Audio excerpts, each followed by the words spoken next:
لبيك لبيك لا شريك لك لبيك إن الحمد والنعمة لك والملك لا شريك لك لبيك اللهم لبيك لبيك لا شريك لك لبيك إن الحمد والنعمة لك والملك لا شريك لك.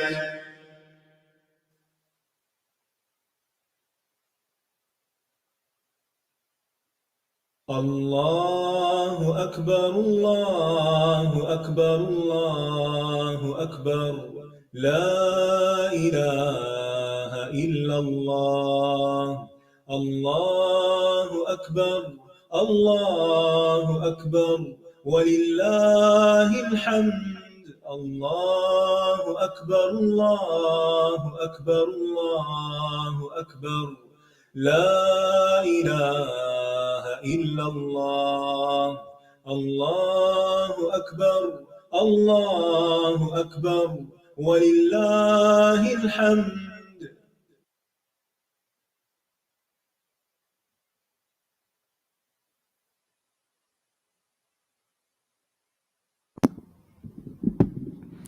السلام علیکم ورحمۃ اللہ وبرکاتہ. نحمده ونصلي على رسوله الكريم اما بعد فاعوذ باللہ من الشیطان الرجیم. بسم اللہ الرحمن الرحیم. رب اشرح لي صدری ويسر لي امری واحلل عقدۃ من لسانی یفقهوا قولی. حج پروگرام کے سلسلے میں آج ہم انشاءاللہ یوم الترویہ اور یوم عرفہ کے بارے میں پڑھیں گے. ارشاد باری تعالیٰ ہے: ليس عليكم جناح أن تبتغوا فضلا من ربكم فإذا أفضتم من عرفات فاذكروا الله عند المشعر الحرام واذكروه كما هداكم وإن كنتم من قبله لمن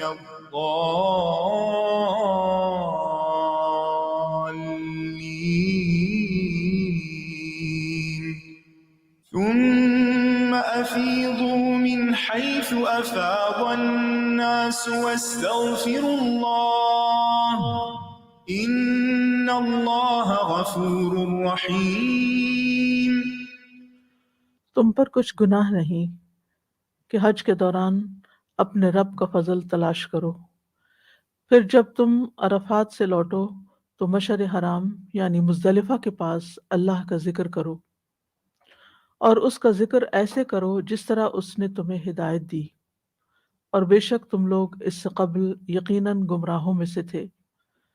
پھر جہاں سے لوگ واپس لوٹیں وہیں سے تم بھی واپس لوٹو اور اللہ سے بخشش مانگو، بے شک اللہ بے حد بخشنے والا نہایت رحم کرنے والا ہے. یہ آیات بھی حج کے احکامات سے متعلق ہیں. اس سے پچھلی آیت میں اللہ سبحانہ وتعالیٰ نے فرمایا وَتَزَوَّدُوا فَإِنَّ خَيْرَ الزَّادِ التَّقْوَى وَاتَّقُونِ يَا أُولِي الْأَلْبَابِ، اور تم زاد راہ لے لو، پس بے شک بہترین زاد راہ تقوی ہے، اور اے عقل والو مجھ سے ڈرتے رہو. تو اللہ سبحانہ وتعالیٰ نے جب زاد راہ لے کر چلنے کی نصیحت کی تو اس کے بعد تقوی کا حکم بھی دیا. پھر اس بات کی خبر بھی دی کہ موسم حج میں تجارت کرنے میں کوئی حرج نہیں، اور ایسا کرنا تقوی کے خلاف نہیں، جیسا کہ زمانے جاہلیت میں لوگ سمجھتے تھے کہ عبادت کے سفر میں تجارت نہیں ہو سکتی، یعنی گناہ کا کام ہے. تو اللہ تعالیٰ نے فرمایا کہ نہیں، لیسا علیکم جناح، تم پر کوئی گناہ نہیں، اس میں کوئی غلط بات نہیں اگر تم حج کے ساتھ ساتھ اپنی ضروریات پوری کرنے کے لیے کچھ کام بھی کر لو. تو جاہلیت کے غلط اعتقادات میں سے یہ بھی ایک عقیدہ تھا کہ وہ حج کے دوران مال کمانے کو مکروہ خیال کرتے تھے اور اسے اخلاص کے خلاف سمجھتے تھے، تو اللہ تعالیٰ نے اس کی اجازت دے دی۔ جب اگر انسان کا اصل مقصد حج کرنا ہی ہو، یعنی وہ حج کی نیت سے جا رہا ہے لیکن ساتھ کچھ کام کاج بھی کر رہا ہے، جیسے انسان باقی کام کرتا ہے، کھانا پینا، وہاں خرید و فروخت کرتا ہے، تو ضرورت کی چیزیں خریدتا ہے، تو اگر ضرورت کی کچھ چیزیں بیچ بھی دے تو اس میں کوئی گناہ کی بات نہیں ہے۔ ہاں، شرط یہ ہے کہ یہ تجارت حج کے ارکان کی ادائیگی میں خلل نہ ڈالے۔ یہ نہ ہو کہ لوگ تو ارکان حج ادا کر رہے ہیں اور آپ اپنا سامان ہی لا لے جا رہے ہوں، یا آپ صرف اپنے کام میں ہی لگے ہوئے ہوں۔ اس کے بعد یہ بھی فرمایا کہ فَإِذَا أَفَضْتُم مِّنْ عَرَفَاتٍ، جب تم عرفات سے لوٹو، تو حج کے دن سب سے پہلے یعنی یوم الترویہ میں پہلے طواف کرتے ہیں لوگ، پھر منا کی طرف جاتے ہیں، پھر مزدلفہ جاتے ہیں، پھر عرفات آتا ہے، یعنی آخری پوائنٹ ہے عرفات۔ تو وہاں سے جب واپس آتے ہیں، یعنی واپسی کا سفر شروع ہوتا ہے، فَإِذَا أَفَضْتُم مِّنْ عَرَفَاتٍ، اور عرفات میں سورج غروب ہونے تک ٹھہرنا ہوتا ہے، تو پھر مزدلفہ میں رات بسر کی جاتی ہے، اور پھر صبح کے اندھیرے تک، صبح کی نماز اندھیرے میں پڑھنے کے بعد سورج طلوع ہونے تک ذکر الہی میں مشغول رہا جاتا ہے۔ اس کے بعد پھر واپس منا کی طرف روانگی ہوتی ہے، اور منا پہنچ کر رمی جمار ہوتی ہے، قربانی کی جاتی ہے، پھر طواف اور سعی کے لیے جاتے ہیں، اور واپس پھر ایام تشریق کی راتیں منا میں ہی گزارتے ہیں۔ تو یہ جتنے بھی کام ہیں یہ حج کے آخری مناسک میں سے ہیں۔ تو اللہ سبحانہ وتعالیٰ نے کیا حکم دیا کہ جب یہ سارے مناسک پورے کر لو تو فارغ ہو کر استغفار کرو اور کثرت سے اللہ کا ذکر کرو۔ استغفار کا کیا مقصد ہے کہ عبادت کی ادائیگی میں اگر کسی قسم کی کوئی کوتاہی ہو گئی ہے، کوئی خلل واقع ہو گیا ہے، تو استغفار کرنے سے اس کی تلافی ہو جائے۔ اور اللہ سبحانہ تعالیٰ کا ذکر اس لیے کہ اللہ نے یہ جو موقع دیا ہے اس کا شکر ادا کیا جائے اور اس پر اسی کو یاد کیا جائے، یعنی اس نے اتنی عظیم عبادت کی توفیق عطا کی، اتنا بڑا ہم پر احسان کیا، کیونکہ یاد رکھیے کہ آپ کے پاس سارے وسائل بھی ہوں، آپ کی صحت بھی اچھی ہو، سب کچھ بھی ہو، لیکن آپ حج پہ صرف اسی وقت جا سکتے ہیں جب اللہ کا اذن ہو، اللہ کا بلاوا ہو، اور اگر وہ نہ ہو تو سب چیزیں دری کی دری رہ جاتی۔ تو اس لیے جن کو اللہ نے بلا لیا اور جو وہاں پہنچ گئے، تو پھر وہ پہنچ کر اللہ تعالیٰ کی اس نعمت اور اس احسان کو نہ بھولے، اس کو یاد رکھے اور اس پہ شکر ادا کرے۔ اور شکر ادا کرنے کے کاموں میں سے ایک کام کثرت سے اللہ کا ذکر کرنا ہے، ان دنوں میں اللہ سبحانہ تعالیٰ کی طرف متوجہ رہنا ہے۔ اگرچہ تجارت کو حلال قرار دیا گیا یا کسی بھی اور کام کو جس سے انسان کو کچھ مالی فائدہ ہو، لیکن پھر بھی انسان کی توجہ جو ہے وہ اپنے رب کی طرف رہے، ذکر کی طرف رہے۔ تو پہلی اس آیت میں فرمایا لیس علیکم جناح ان تبتغوا فضلا من ربکم، تم پر کوئی گناہ نہیں، یعنی تمہارا جو خیال ہے کہ یہ گناہ کا کام ہے تو یہ گناہ کا کام نہیں ہے۔ کیا؟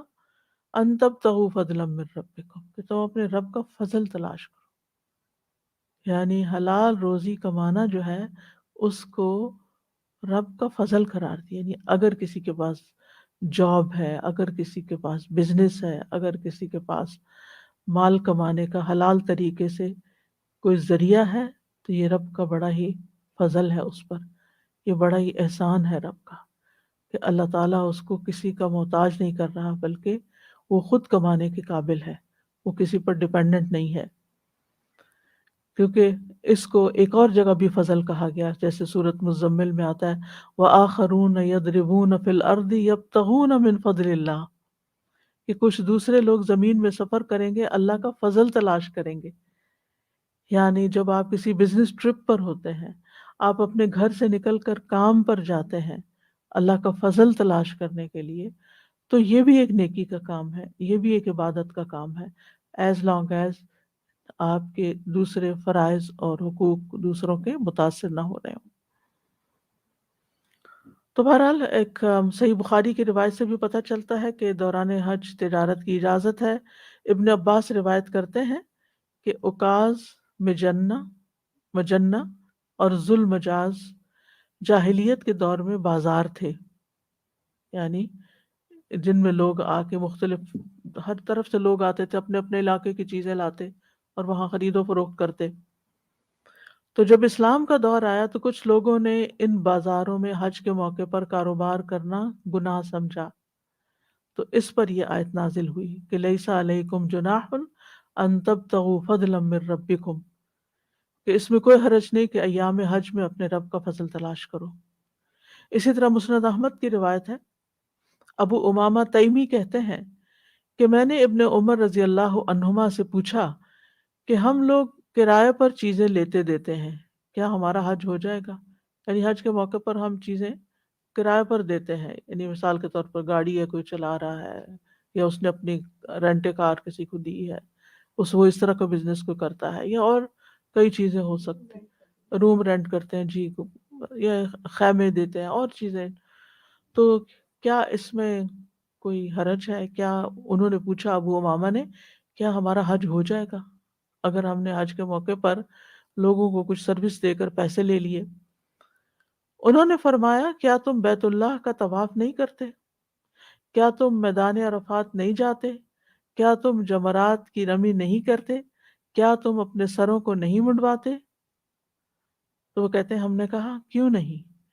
ابن عمر نے فرمایا نبی صلی اللہ علیہ وسلم کے پاس بھی ایک آدمی نے آ کر یہی سوال کیا تھا جو تم نے مجھ سے کیا ہے، تو نبی صلی اللہ علیہ وسلم نے اس کو کوئی جواب نہیں دیا، یہاں تک کہ آپ کے پاس جبریل علیہ السلام آئے اور یہ آیت لے کر نازل ہوئے لیس علیکم جناح ان تبتغوا فضلا من ربکم۔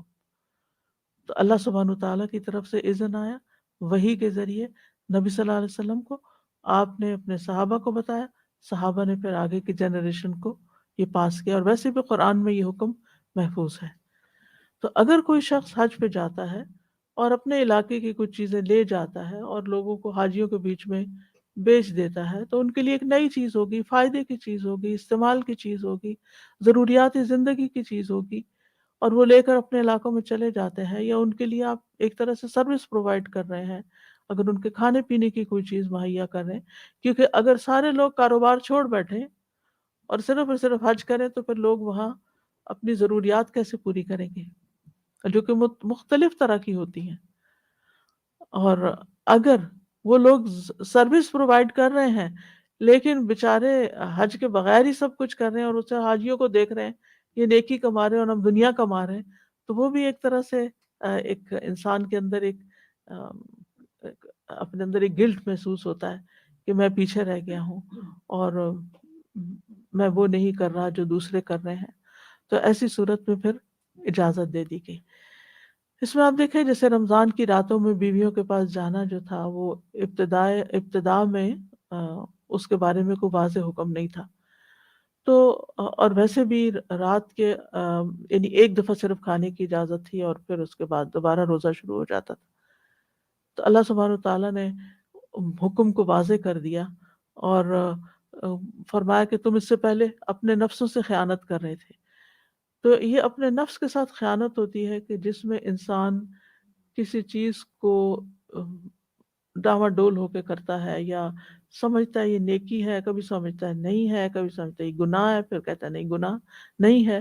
تو ایسے میں اپنے تردد کو دور کر لینا چاہیے اور واضح حکم معلوم کر لینا چاہیے، تاکہ لیحییٰ من حی عن بینہ، جس کو زندہ رہنا ہے وہ بینہ کے ساتھ زندہ رہے، یعنی واضح دلیل پر ہو، شک میں نہ ہو، خوف میں نہ ہو، کیونکہ جب انسان خوف کی حالت میں ہوتا ہے کہ پتہ نہیں میں ٹھیک کر رہا ہوں یا نہیں، اللہ سے ڈر لگتا ہے یا بعض اوقات لوگوں سے ڈر لگتا ہے، تو یہ چیز اس کے لیے نقصان دہ ہوتی ہے۔ اس میں انسان کا دل نہ کسی نماز میں لگتا ہے نہ کسی اور نیک کام میں لگتا ہے۔ تو بہت ضروری ہوتا ہے کہ انسان پھر شک کو دور کر کے اپنے آپ کو واضح کرے اور یقین کے ساتھ اور کانفیڈنس کے ساتھ کام کرے. مثلاً اگر حج کے دوران آپ بزنس کر رہے ہیں اور کوئی آپ کو کوئی تانا دے جاتا ہے تم تو یہی کرنے آئے تھے یہاں، اور آپ کو اگر پتا ہو یہ حکم کہ اس میں گناہ کی بات نہیں، تو کسی کی بات کا آپ پر کوئی اثر نہیں ہوگا. آپ اسی کو معذور سمجھے کہ یہ بیچارہ اس کو پتا نہیں ہے، تو کوئی لڑائی جھگڑا وہاں نہیں ہوگا. ورنہ اگر آپ خود بھی دل کے چور ہیں اور کوئی اور بھی آپ کو احساس دلا دیتا ہے تو آپ خواہ مخواہ کی ایک ذہنی پریشانی میں مبتلا ہو جاتے ہیں، اور ہو سکتا ہے کہ آپ بیکار کی آرگیومنٹ میں پڑ جائیں اور ایک دوسرے کے ساتھ گتم گتھا ہو جائیں اور حج کا مقصد ہی ختم ہو جائے. ولا فسوق ولا جدال فی الحج.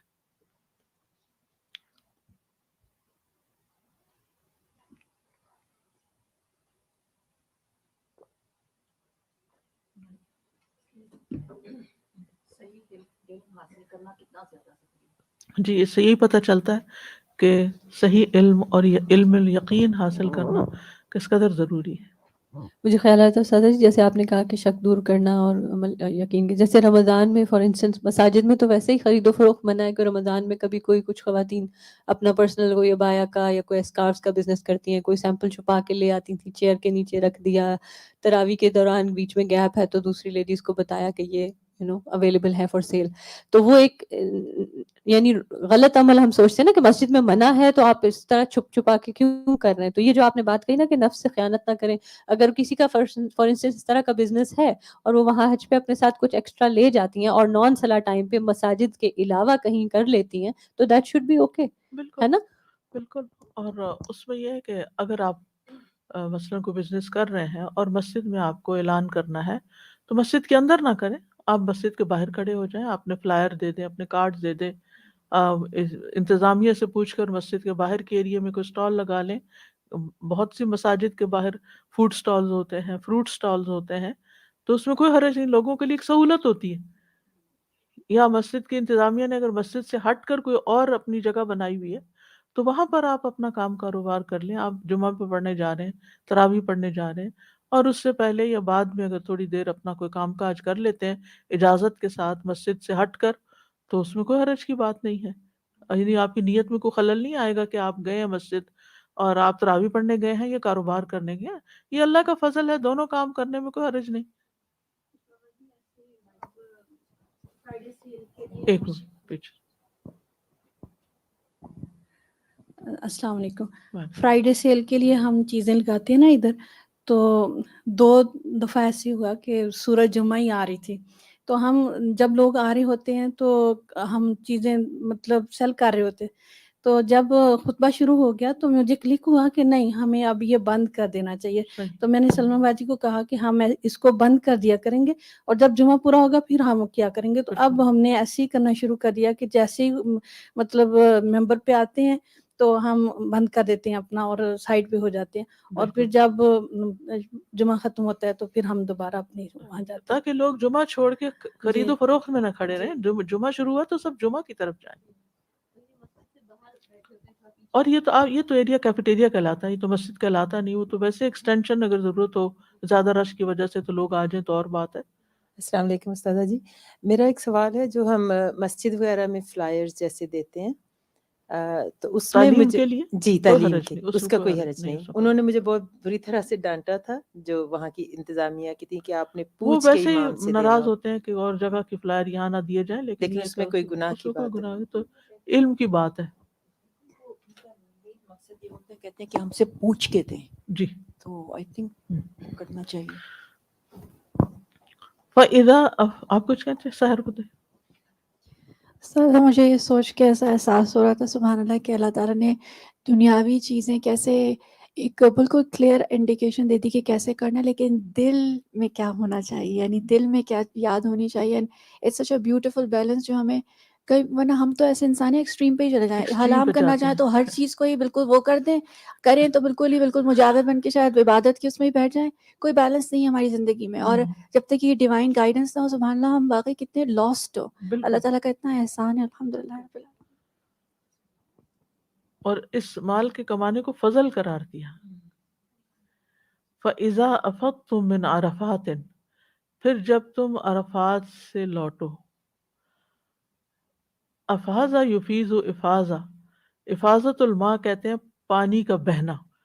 آپ دیکھیں نیاگرا فالز کو مائنڈ میں لائیں کہ جب وہ پانی بہتا ہے تو کیسا لگتا ہے. اس سے تشبیہ دی گئی ہے حج کے کراؤڈ کے نکلنے کو. جب لاکھوں کا کراؤڈ نکلتا ہے تو یوں لگتا ہے جیسے پانی بہ رہا ہو، جیسے کوئی سمندر کی لہریں ہوں. اگر آپ نے کبھی حج کے دن کا طواف اوپر کی چھت سے دیکھا ہو اور حاجیوں کو، تو بعض اوقات یوں محسوس ہوتا ہے جیسے زمین گھوم رہی ہے، لوگ نہیں گھوم رہے. بالکل ایسے لگتا ہے جیسے پانی کی لہریں ہیں، جیسے گول گول گھومے چلی جا رہی. یعنی لوگ نظر نہیں آتے لیکن وہ ایک آپ کو وائبریشن سی محسوس ہوتی ہے کہ کچھ یہاں گھومنے کی چیز ہے. تو اس لیے یہاں پر رجا تم نہیں کہا گیا، اذا رجا تم من عرفات افز تم من افد تم من عرفات. تو یعنی تم گروہوں کی شکل میں بہنے والی وادیوں اور نہروں کی طرح تم وہاں سے نکل رہے ہو، کیونکہ عرفات وہ جگہ ہے جہاں سارے کے سارے حجاج کرام بیک وقت جمع ہو جاتے ہیں. اگر 1 ملین حج کر رہا ہے تو وہ ملین کا ملین وہاں اس وقت عرفات میں موجود ہے، اور اگر زیادہ کر رہے ہیں تو زیادہ، سب ایک بیک وقت ایک جگہ میدان حشر ہے. اور ایک اور بات یہ کہ باقی جگہوں سے لوگ آگے پیچھے نکل سکتے ہیں. یعنی مکہ سے آپ نکل رہے ہیں، کچھ لوگ طواف کر کے نکلتے ہیں، کچھ بغیر طواف کے نکلتے ہیں، اپنی اپنی جگہوں سے، اپنے اپنے گھروں سے. تو وہ ٹریفک کا رش ہو جاتا ہے لیکن اس طرح لوگ اکٹھے نہیں نظر آتے. اسی طرح جب آپ منا سے عرفات کی طرف جاتے ہیں تو بھی وہ صبح سے جانا شروع ہو جاتے، تھوڑے تھوڑے تھوڑے کرتے کرتے ظہر تک وہ پہنچ جاتے ہیں. لیکن عرفات سے نکلنے کی اجازت ہی نہیں جب تک کہ سورج غروب نہ ہو جائے. اب جب جو ہی غروب ہوتا ہے تو سارے کے سارے لوگ تیار کھڑے ہوتے ہیں اور وہ ایک ریلے کی شکل میں نکلتے ہیں باہر. یعنی بیسیکلی تو ٹریفک ہی اب نظر آتی ہے، گاڑی ہی نظر آتی ہیں، جو کچھ بھی ہوتا ہے بہرحال وہ ساری اکٹھی چلتی ہیں تو ایسا لگتا ہے جیسے پانی کی لہریں آ رہی ہوں. تو یعنی کثرت تعداد کی وجہ سے ایسا لگتا ہے جیسے سیلاب بہہ رہا ہو. اور عرفات کا لفظ جو ہے یہ جمع ہے، عرفات، اس کو، اور یہ پہاڑ کا نام ہے اور اس کو عرفہ بھی کہا جاتا ہے. عرفات اور عرفہ دونوں یہ حدود حرم سے باہر ہے. حج میں حاجیوں کو اس میدان میں پہنچنا اور زوال آفتاب سے مغرب تک یہاں قیام کرنا حج کا اہم ترین فریضہ ہے. یعنی زوال آفتاب کے بعد وقوف شروع ہوتا ہے. اس سے پہلے اگر آپ پہنچ بھی گئے تو اپنے خیموں میں بیٹھے رہیں، کچھ کام کاج کرتے رہیں، اپنا کھانا پینا سارے ضروری امور طے کر لیں تاکہ جو ہی وقوف کا وقت ہو تو پھر آپ سب کاموں سے فارغ ہو چکے ہوں. اگر عرفات کا قیام فوت ہو جائے تو حج نہیں ہوتا. کفارے اور فدیے سے بھی اس کمی کو پورا نہیں کیا جا سکتا. یعنی اس شخص کا حج ہے ہی نہیں جو عرفات تک نہیں گیا. تو اس لیے یہ جگہ بہت اہم مقامات میں سے ہے حج کی. عرفات کی وجہ تسمیہ کیا ہے؟ ایک وجہ یہ بتائی جاتی ہے کہ یہ اعتراف کرنے سے ہے کہ یہاں پر لوگ اپنے گناہوں کا اعتراف کرتے ہیں اور گناہوں کی بخشش کا سوال کرتے ہیں. دوسرا معنی یہ کیا گیا ہے کہ یہاں لوگ ایک دوسرے سے متعارف ہوتے ہیں، ایک دوسرے کا تعارف حاصل کرتے ہیں. یعنی ایک ہی جگہ ہے جہاں سب جمع ہوتے ہیں تو بعض سے تعارف حاصل کرتے ہیں. تیسرا معنی یہ بتایا گیا کہ یہاں آدم علیہ السلام کو مناسک حج سکھائے گئے تھے. جب جبریل علیہ السلام نے ان کو حج کے ابراہیم علیہ السلام کو جب جبریل علیہ السلام نے حج کے طریقے سکھائے تو جبریل علیہ السلام نے ان سے پوچھا جب یہاں پہنچے، عرفتہ، آپ کو سب معلوم ہو گیا؟ تو انہوں نے کہا عرفتو، یعنی مجھے پتا چل گیا کہ کیسے حج کرتے ہیں. اور ایک اور قول یہ ہے کہ یہ آدم اور حوا کی ملاقات کی جگہ ہے، ایک دوسرے کو ملے اور پہچان کی جگہ. یعنی آدم اور حوا کو جب زمین پہ اتارا گیا تو وہ اس جگہ پر ایک دوسرے کو ملے تھے.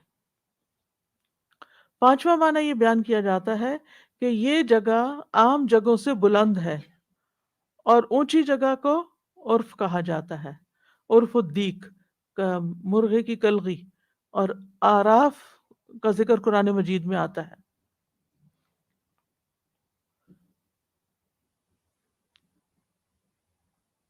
تو فرمایا کہ جب یہاں پر تم پہنچ گئے اور پھر یہاں سے لوٹنے لگے ہو، واپس نکل رہے ہو، تو پھر کہاں جاؤ گے؟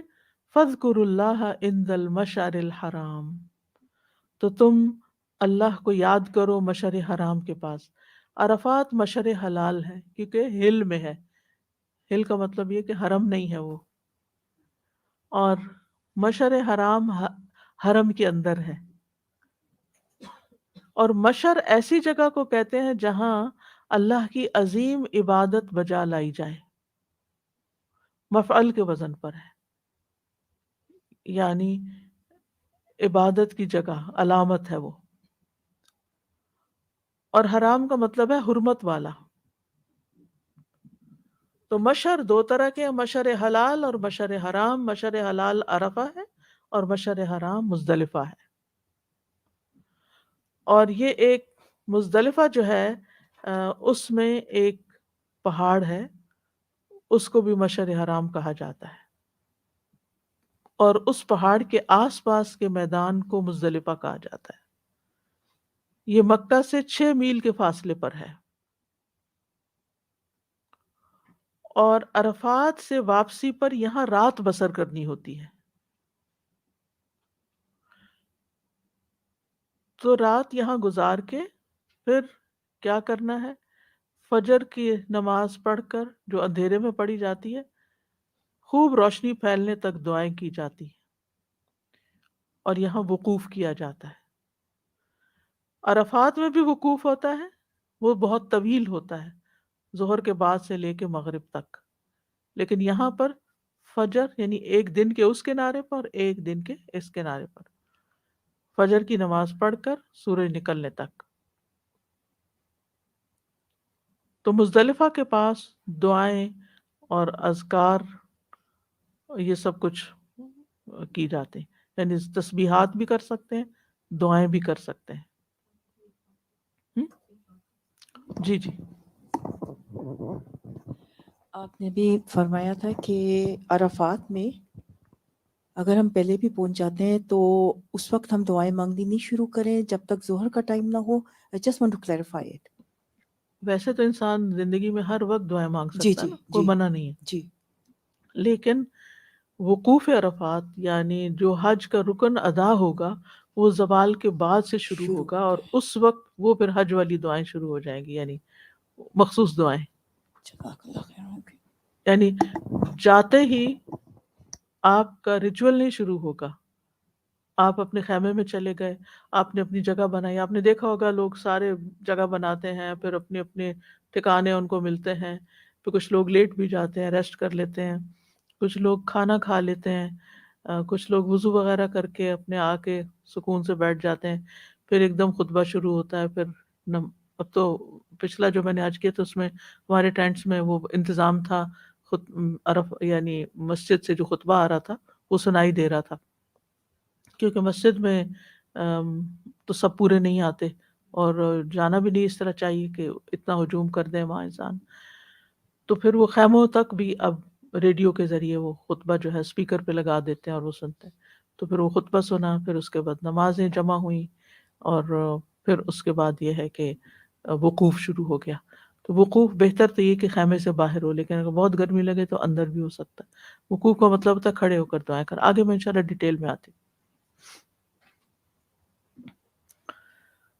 تو بات یہ ہو رہی تھی کہ مشعر حرام کے پاس دعا کرنے کا حکم ہے، ذکر کرنے کا حکم ہے. اب سوال یہ پیدا ہوتا ہے کہ عرفات حرم کے باہر کیوں ہے؟ حالانکہ حج کا رکن اعظم ہے وہ، اور وہ حرم کے باہر ہے، تاکہ حرم کے باہر اور حرم کے اندر دونوں جگہ عبادت کا موقع مل جائے. یعنی حج کے دوران آپ صرف حرم کے اندر اندر نہ رہیں، بلکہ اس سے باہر نکل کر بھی عبادت کریں. یعنی دونوں جگہوں پر اپنی عبادت کو جمع کر لیتا ہے حاجی.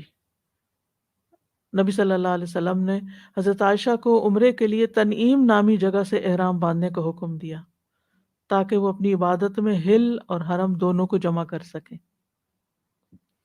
پھر فرمایا فذکر اللہ، تو اللہ کا ذکر کرو، یعنی زبان، دل، اعضاء کے ساتھ جو بھی عبادت کی جائے گی وہ ذکر میں ہی شمار ہوگی. اس سے مراد خاص طور پر مغرب، عشاء اور فجر کی نماز ہے جو مزدلفہ میں ادا کی جاتی. یہ سب سے بڑا ذکر ہے.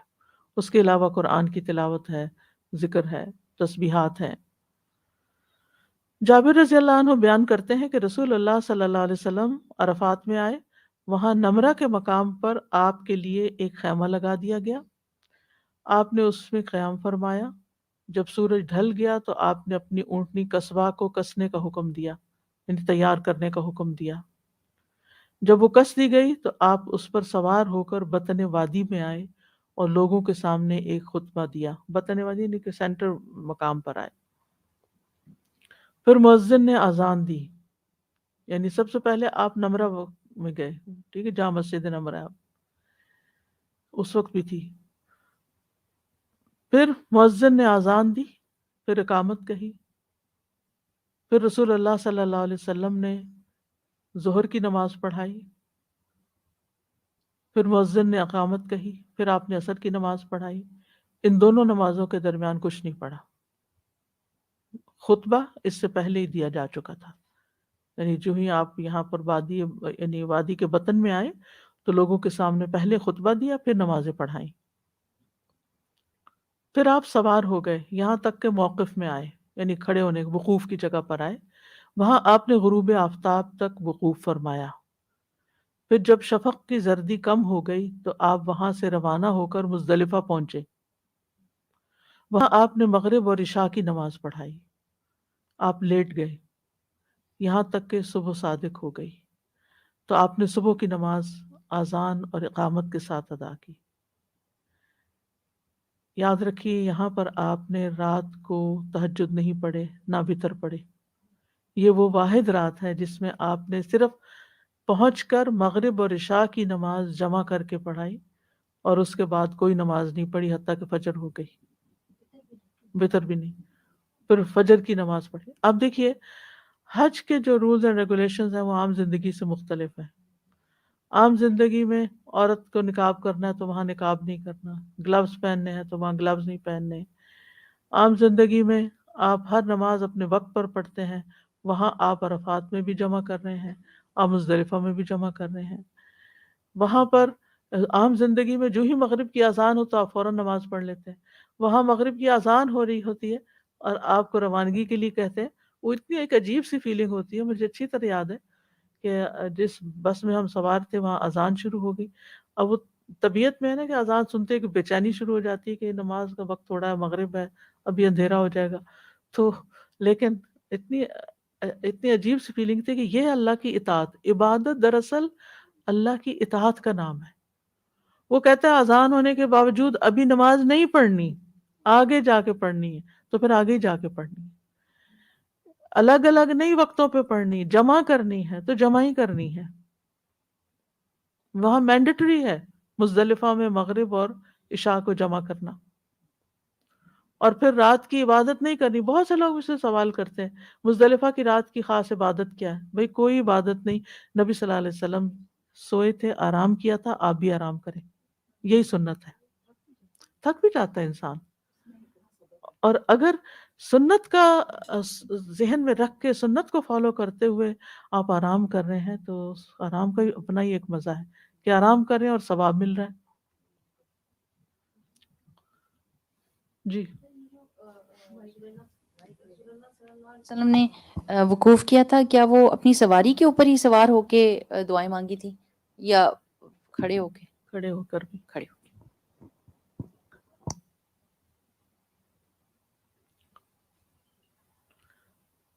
پھر آپ قصوہ پر سوار ہو گئے اور مشعر حرام پہنچ کر قبلہ رو ہو گئے، یعنی جہاں اترے ہوئے تھے وہاں سے مشعر حرام پہاڑ کے پاس ہے اور قبلہ رو ہوئے، وہاں بھی آپ نے وقوف کیا۔ آپ دعا کرتے رہے، الحمدللہ کہتے رہے، اللہ کی توحید بیان کرتے رہے، یہاں تک کہ خوب روشنی ہو گئی۔ تو آپ طلوع آفتاب سے پہلے منا سے روانہ ہو گئے، جب روشنی ہو گئی تو چل پڑے سورج نکلنے سے پہلے۔ عرفات میں سورج غروب ہونے کے بعد نکلے، جبکہ یہاں سورج نکلنے سے پہلے تشریف لے گئے۔ افضل وقت تو نکلنے کا یہی ہے، لیکن جو لوگ ضرورت مند ہوں، یعنی معذور ہوں، یا کوئی ان کی خاص کام ہے، تو وہ اس سے پہلے رات کے اندھیرے میں بھی نکل سکتے ہیں، فجر پڑھے بغیر بھی نکل سکتے ہیں، بچے، خواتین، بیمار یا اور اس طرح، یعنی مزدلفہ سے۔ جلدی نکلنے والوں کو رات کو ہی مشعر حرام کے پاس اپنی طاقت کے مطابق اللہ کا ذکر کر لینا چاہیے۔ عبداللہ بن عمر اپنے گھر کے کمزوروں کو پہلے ہی بھیج دیتے تھے، اور وہ رات میں ہی مزدلفہ میں مشعر حرام کے پاس آ کر ٹھہرتے اور اپنی طاقت کے مطابق اللہ کا ذکر کرتے، پھر امام کے ٹھہرنے اور لوٹنے سے پہلے ہی منا آ جاتے تھے۔ تو منا فجر کی نماز کے وقت پہنچتے، اور بعض لوگ اس کے بعد جب منا پہنچتے تو کنکریاں مارتے۔ ابن عمر فرمایا کرتے تھے کہ رسول اللہ صلی اللہ علیہ وسلم نے ان سب لوگوں کو یہ اجازت دی ہے۔ مزدلفہ میں پہاڑی پر وقوف کرنا افضل ہے، یہ نہ ہو سکے تو جہاں بھی قیام کر لیں جائز ہے، سوائے وادی محصر کے۔ وادی محصر وہ جگہ ہے جہاں ابرہہ کا لشکر ہلاک کیا گیا تھا، وہاں رکنے سے منع کیا گیا ہے، اور وہاں ٹھہرنے سے، وہاں رکنے اور ٹھہرنے سے منع کیا گیا ہے، وہاں سے فوراً تیز نکل جانا چاہیے۔ وَاذْكُرُوهُ كَمَا هَدَاكُمْ، اور اس کا ذکر کرو جیسا کہ اس نے تمہیں ہدایت دی، یعنی ہدایت دینے پر شکر ادا کرتے ہوئے ذکر کرو، اور دوسرا یہ کہ اس کے بتائے ہوئے طریقے کے مطابق ذکر کرو، یہ دونوں معنی ہیں۔ مشرکین بھی یہاں تلبیہ وغیرہ پڑھتے تھے، لیکن اس میں شرکی الفاظ بھی کہتے تھے، تو یہ اس لیے بتا دیا گیا کہ تم نے اللہ کے بتائے ہوئے طریقے کے مطابق ذکر کرنا ہے، مشرکین کے طریقے کو فالو نہیں کرنا۔ وَإِن كُنتُم مِّن قَبْلِهِ لَمِنَ الضَّالِّينَ، اگرچہ اس سے پہلے تم یقیناً گمراہ لوگوں میں سے تھے۔ من قبلی ہی کی ضمیر کدھر جاری ہے؟ قرآن کی طرف، کہ قرآن کے نزول سے پہلے تم گمراہ تھے، جس میں اللہ تعالیٰ کے احکامات آئے تمہارے لیے۔ دوسرا یہ معنی بھی کیا جاتا ہے کہ رسول اللہ صلی اللہ علیہ وسلم کی آمد سے پہلے تم گمراہی میں ڈوبے ہوئے تھے۔ تیسرا یہ کہ ہدایت کے آنے سے پہلے تم گمراہی میں تھے، اور یہ ساری چیزیں ایک دوسرے کے ساتھ لازم و ملزوم ہیں۔ رہنمائی ہمیں قرآن سے بھی ملتی ہے، نبی صلی اللہ علیہ وسلم سے بھی ملتی ہے۔ وَلَمِنَ الضَّالِّينَ، گمراہ لوگوں میں سے تھے۔ گمراہی دو وجوہات کی بنا پہ ہوتی ہے، ایک ہوتا ہے لا علمی کی بنا پہ بھٹکنا، پتہ ہی نہیں کیا کرنا ہے، اور ایک ہوتا ہے علم کے باوجود بھٹک جانا۔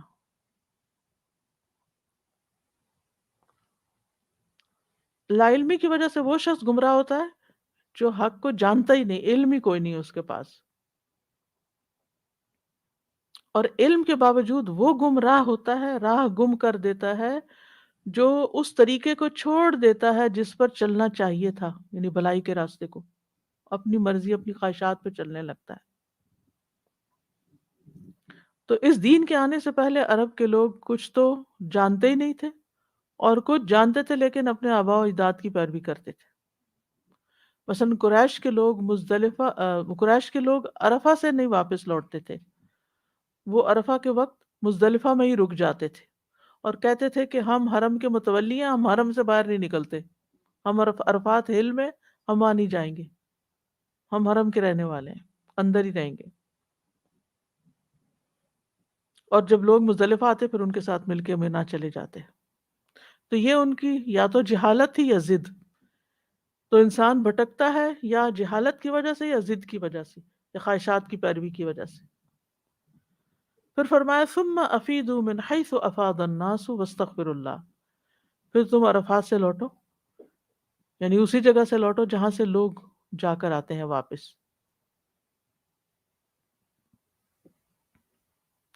تو سب کو حکم دے دیا گیا کہ وہ عرفات ضرور جائیں. حضرت عائشہ کہتی ہیں کہ حج کے موقع پر قریش اور ان کے ہم مذہب مزدلفہ میں ہی ٹھہر جاتے اور وہ اپنا نام حمص رکھتے. حمص، اگر پیچھے میں نے کہیں حمص کہا ہو تو اس کو ٹھیک کر لیجیے. میں نے کسی کے منہ سے حمص سنا تو مجھے بھی شک ہوا کہ شاید میں غلط پڑھ رہی ہوں، تو ابھی پھر میں نے اس کا ٹیکسٹ دیکھا تو یہ حمص ہے. وہ اپنے آپ کو حمص یا حمصی کہتے تھے. اور باقی عرب کے لوگ مزدلفہ سے آگے میدان عرفات تک جاتے تھے، جو حج کا اصل طریقہ ہے. تو جب اسلام آیا تو اللہ تعالیٰ نے اپنے نبی کو حکم دیا کہ وہ عرفات تک آئیں اور وہاں وقوف کر کے واپس مزدلفہ آئیں. تو یہاں اس کا مطلب یہی ہے، ثم افیدوا من حیث افاض الناس واستغفروا اللہ، اور اللہ سے بخشش مانگو تاکہ تمہارے گناہوں کو ڈھانک دیا جائے، کیونکہ گناہ انسان کے لیے دنیا اور آخرت دونوں میں رسوائی کا باعث ہوتے ہیں، مصیبت کا باعث ہے، تکلیف کا باعث ہے. ان اللہ غفور الرحیم، بے شک اللہ تعالیٰ غفور الرحیم ہے. یہ یقین رکھ کے اللہ سے دعا کرو. اور غفور جو ہے یہ مبالغے کا صیغہ ہے، کثرت سے بخشتا ہے، بہت اور زیادہ تعداد میں لوگوں کو معاف کر دیتا ہے، خاص طور پر عرفات کے دن جو حج پہ جاتے ہیں. اور رحیم کا مطلب ہے بہت رحم کرنے والا، یعنی تمہارے گناہوں کے باوجود تمہیں نعمتیں عطا کرتا ہے، تمہارے گناہوں سے درگزر کرتا ہے. وَيَعْفُو عَنْ كَثِيرٍ، تمہیں جتاتا نہیں، تمہیں موقع دیتا ہے کہ تم توبہ کر لو، موقع دیتا ہے کہ تم اپنی اصلاح کر لو. تو ان آیات سے جو فوائد حاصل ہوتے ہیں ان میں سب سے پہلی بات یہ کہ حج میں تجارت کرنا منع نہیں، لیکن مقصد حج ہو نہ کہ تجارت. پھر وقوف عرفہ کی اہمیت پتہ چلتی ہے کہ یہ حج کا بنیادی رکن ہے. مزدلفہ کے وقوف کے بارے میں پتہ چلتا ہے کہ وہاں اللہ کا ذکر کرنا چاہیے. پھر یہ کہ اللہ کا ذکر شکرانے کے طور پر یا پھر اللہ کے بتائے ہوئے طریقے کے مطابق کرنا چاہیے. فَاذْكُرُوا اللَّهَ كَمَا عَلَّمَكُمْ، جیسے سورۃ البقرہ میں آتا ہے. اور عبادت کے بعد استغفار اور اللہ کا ذکر کرتے رہنا چاہیے. یہ نہیں سوچنا چاہیے، کسی تکبر اور غرور میں مبتلا نہیں ہونا چاہیے کہ میں نے تو حج کر لیا، اب میں تو پاک ہو گیا گناہوں سے، اب کیا مزید استغفار کرنی، اب اور کیا گناہوں کی معافی مانگنی، میرے تو گناہ پہلے ہی معاف ہو گئے. تو یہ دھوکہ نہیں ہونا چاہیے. اب انہی احکام کو تھوڑے سا ترتیب کے ساتھ دیکھ لیتے ہیں تاکہ بات اچھی طرح واضح ہو جائے، کیونکہ یہ احکامات ایسے نہیں ہے کہ ایک دفعہ پڑھنے سے یا ایک دفعہ سننے سے راسخ ہو جائیں ذہن میں، پھر بھی اشکالات رہ جاتے ہیں. تو اس لیے ترتیب سے اب کچھ چیزیں. حج شروع ہوتا ہے 8 تاریخ سے، 8 ذوالحجہ سے، جس کو یوم الترویہ کہتے ہیں. عرب کے لوگ حج کے سفر میں روانہ ہونے سے پہلے اس دن اونٹوں کو خوب پانی پلاتے، سیراب کرتے. تو ترویہ کہتے ہیں سیرابی کو، یعنی یہ سیرابی کا دن ہے. یوم الترویہ سے ایک دن پہلے حج کے مناسک کو دہرا لینا چاہیے، یعنی اپنے گروپ کے اندر بیٹھ کے یا کتاب پڑھ کے یا کوئی لیکچر سن کے ساری چیزوں کو دوبارہ ریمائنڈ کر یعنی ریوائز کر لینا چاہیے. ابن عمر کہتے ہیں کہ نبی صلی اللہ علیہ وسلم نے یوم الترویہ سے ایک دن پہلے لوگوں کو خطبہ دیا اور ان کو ان کے مناسک سکھائے، ٹریننگ دی، یس، کہ کیسے حج کرنا ہے. تو اس کام کو بھی سنت سمجھ کے کیا کریں. جانے والوں کو اگر آپ تربیت دیتے ہیں کہ وہ حج کا طریقہ سیکھ کر جائیں، کیونکہ آپ نے فرمایا تھا خذوا عنی مناسککم. حج تمتع کرنے والے غسل کر کے احرام باندھیں، یہ افضل ہے. رسول اللہ صلی اللہ علیہ وسلم نے فرمایا جو لوگ میقات کے اندر رہتے ہوں وہ اپنے رہنے کی جگہوں سے احرام باندھیں، حتیٰ کہ مکہ کے لوگ مکہ سے ہی احرام باندھیں، اور احرام باندھتے ہوئے پہلے غسل کر لیں. یہ حدیث میں نہیں ہے لیکن افضل یہی ہے. یعنی جہاں آپ کسی ہوٹل میں ٹھہرے ہوئے ہیں یا کسی کے گھر میں ٹھہرے ہوئے ہیں یا کسی خیمے میں ٹھہرے ہوئے ہیں یا مسجد کے صحن میں آپ نے کوئی ڈیرا لگایا ہوا اپنا، کوئی ٹھہرنے کی رہنے کی جگہ نہیں. پہلے تو یہ بہت ہوتا تھا کہ بہت سے لوگ جب وہ تصریح اور ان چیزوں کی کوئی وہ نہیں تھی، رکاوٹ نہیں تھی، ہر ایک کو حج کرنے کی اجازت تھی، خصوصاً سعودی عرب کے اندر سے، تو ہر طرح کے لوگ آ جاتے تھے جن کے پاس کوئی حملہ کہتے ہیں، کوئی گروپ ہوتا تھا یا نہیں ہوتا تھا، تو وہ اپنے اون پر حج کرتے تھے. اگر پیسے نہیں بھی تو وہ اپنا سامان تھوڑا سا اپنے اوپر لاد لیتے اور پھر کہیں بھی سو جاتے، لیٹ جاتے، اور پھر پیدل حج کر لیتے. اور وہاں کھانا پینا فری بھی بٹ رہا ہوتا ہے، وہ کھا پی کے تو منیمم اس میں حج کر لیتے تھے. لیکن پھر آپ کو پتا ہے کہ ایک موقع پر بہت اسٹیمپیڈ ہوئی تھی اور بہت سے لوگ مارے بھی گئے تھے کہ جنہوں نے منا سے نکلنے کے لیے سامان اپنا ساتھ ہی اٹھا لیا تھا اور رمی جمار کر رہے تھے. تو وہ جب دھکا پڑا تو سامان، آپ کو پتا ہے کہ انسان کی پش اور ہوتی ہے، اور اگر سامان کے ساتھ کوئی پش کرے تو پھر ٹھہرنا مشکل ہو جاتا ہے. تو اس کے بعد پھر سخت پابندی لگ گئی.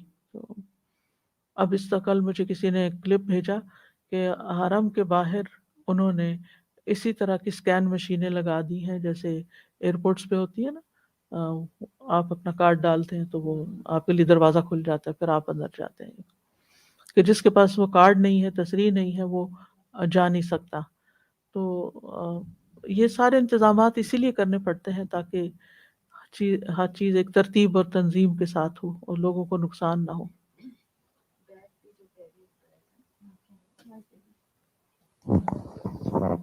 طواف کے دوران نا بیگ نہیں اٹھانے دیتے جو پیچھے، پھر بھی لوگ نہیں سنتے، لیکن وہ اتنا تکلیف دہ ہوتا ہے نا پیچھے والوں کے لیے بھی اور اپنے لیے بھی. تو وہ اتنے بڑے بڑے بیگز انہوں نے بیک پیکس اٹھائے ہوتے ہیں، تو وہ بھی کیونکہ جب وہ قریب منع آتے کرتے ہیں ہیں. تو اس سے ٹکرا جاتے ہیں. اور تو یاد رکھیے کہ اب کسی میقات پہ نہیں جانا. حج کا احرام مکہ کے اندر سے ہی باندھا جائے گا. جابر بن عبداللہ نے نبی صلی اللہ علیہ وسلم کے ساتھ حج کیا تھا.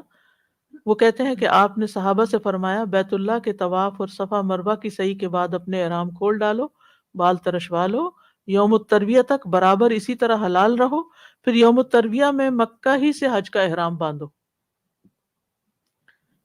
دوسری چیز یہ کہ وقت سے پہلے احرام نہیں باندھنا، 7 تاریخ کو نہیں باندھنا. یا یہ نہیں کہ آپ نے تمتع کیا تو اس کے بعد کہیں کہ اب کیا احرام کھولنا، 1-2 دن رہتے ہیں، یہی ٹھیک ہے چلتا جائے. عبید بن جریج سے روایت ہے کہ انہوں نے عبداللہ بن عمر سے کہا، اے ابو عبد الرحمن، میں نے آپ کو 4 ایسے کام کرتے ہوئے دیکھا ہے جنہیں آپ کے ساتھیوں کو کرتے ہوئے نہیں دیکھا. ان میں سے ایک کام یہ کہ میں نے دیکھا کہ جب آپ مکہ میں تھے لوگ ذی الحجہ کا چاند دیکھتے ہی احرام باندھ لیتے ہیں اور آپ 8ویں تاریخ تک احرام نہیں باندھتے. عبداللہ نے جواب دیا رضی اللہ عنہ کہ احرام باندھنے کا معاملہ یہ ہے کہ میں نے رسول اللہ صلی اللہ علیہ وسلم کو اس وقت تک احرام باندھتے ہوئے نہیں دیکھا جب تک آپ کی اونٹنی آپ کو لے کر نہ چل پڑتی. چادریں تو پہن لیتے تھے لیکن اونٹنی چلتی تو آپ تلبیہ پکارتے تھے اور اللہم لبیک اللہم حجن یا عمرۃ. یعنی نیت وہاں سے شروع ہوتی ہے جہاں سے آپ میقات کراس کرنے لگتے ہیں عمرے میں، اور حج کے موقع پر جہاں آپ کی سواری چلی تو آپ نے نیت کر لی. سواری چلے تو پھر، کیونکہ نبی صلی اللہ علیہ وسلم کی سنت یہی ہے. مسروق بیان کرتے ہیں انہوں نے حضرت عائشہ سے دریافت کیا، اے ام المومنین، بعض لوگ اپنی قربانی کے جانور کسی اور شخص کے ہمراہ مکہ بھیج دیتے ہیں اور یہ کہتے ہیں کہ جب یہ فلاں جگہ پہنچ جائے تو جانور کے گلے میں ہار ڈال دینا. جب یہ فلاں جگہ پر پہنچتا ہے تو اس وقت تک وہ جس نے قربانی کا جانور بھیجا حالت احرام میں رہتا ہے جب تک لوگ احرام کھول نہیں دیتے. مسروق کہتے ہیں میں نے پردے کے پیچھے سے حضرت عائشہ کی تالی بجانے کی آواز سنی. انہوں نے فرمایا میں رسول اللہ صلی اللہ علیہ وسلم کی قربانی کے جانوروں کے لیے ہار بنایا کرتی تھی، آپ انہیں کعبہ یعنی مکہ بھیج دیتے تھے لیکن اپنے اوپر کوئی ایسی چیز حرام نہیں کرتے تھے جو کسی بھی شخص کے لیے اپنے اہل خانہ کے حوالے سے جائز ہو، یہاں تک کہ لوگ حج کرنے کے بعد واپس آ جاتے تھے. یعنی اگر آپ نہیں جا رہے حج کرنے اور آپ نے قربانی وہاں کروانی ہے، آپ کسی کے ہاتھ بھیج دیتے ہیں تو یہاں گھر میں احرام پہن کے بیٹھنے کی ضرورت نہیں ہے. ٹھیک ہے، احرام اسی وقت پہنا جائے گا جب آپ یوم التربیہ کو حج کے لیے نکل رہے ہیں. لبیک حجن کہہ کے حج کی نیت کرنی چاہیے. حضرت انس کہتے ہیں جب ہم مکہ آئے تو آپ نے لوگوں کو حکم دیا کہ جنہوں نے تمتع کا احرام باندھا ہے وہ کھول دیں سب نے احرام کھول دیا. پھر 8ویں تاریخ کو سب نے حج کا احرام باندھا اور پھر نبی صلی اللہ علیہ وسلم نے حج کیا اور اس وقت فرمایا اللہم حجۃ لا ریاء فیہا ولا سمعہ. ایک بار یہ کلمات بھی کہے. ٹھیک ہے، یعنی لبیک حجن بھی کہا اور اس کے ساتھ اللہم حجۃ لا ریاء فیہا ولا سمعہ. احرام پہنتے ہی تلبیہ کہتے ہیں. احرام پہنتے ہی تلبیہ کہا جائے گا لبیک اللہم لبیک لبیک لا شریک لک لبیک ان الحمد والنعمت لک والملک لا شریک لک. ابن عمر ذی الحجہ میں 8ویں تاریخ کو نماز ظہر پڑھنے کے بعد سواری پہ اچھی طرح بیٹھ جاتے تو لبیک شروع کرتے نبی صلی اللہ علیہ وسلم کی اتباع میں. حائضہ عورت بھی احرام پہنے گی اور حج کی نیت کرے گی. ٹھیک ہے، طواف کے علاوہ باقی سب کام کرے گی. یعنی کسی کے پیریڈز اس کو حج کی ادائیگی میں رکاوٹ نہیں ڈالتے. باقی سارے مناسک پیریڈز میں ادا ہو سکتے ہیں سوائے طواف کے. اور اس کے لیے بھی جس طرح کے اب حالات ہوئے تو بہت سے علماء اب اس بات کے قائل ہو گئے ہیں کہ اگر کسی کی فلائٹ مس ہو رہی ہے یا اس کے گھر والے اور سارے رک نہیں سکتے. آپ دیکھیے پہلے تو یہ ہوتا تھا کہ آپ نے اپنا خیمہ لا کے کہیں لگا دیا، آپ جتنے دن چاہیں رک جائیں.